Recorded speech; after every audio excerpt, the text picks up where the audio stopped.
फिरोजाबाद महोत्सव में आज कलाकारों ने अपनी अपनी प्रस्तुति पेश की। हर छोटी बड़ी खबर देखने के लिए चैनल को सब्सक्राइब करें।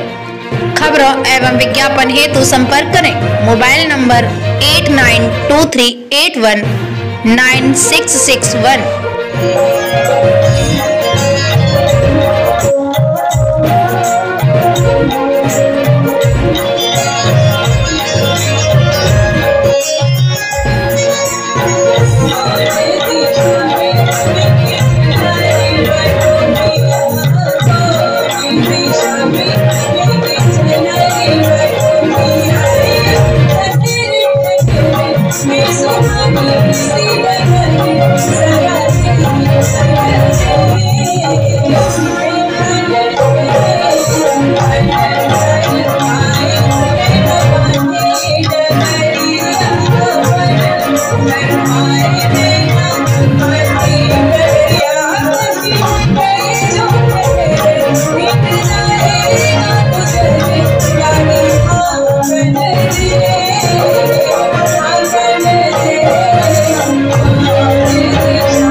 Thank you.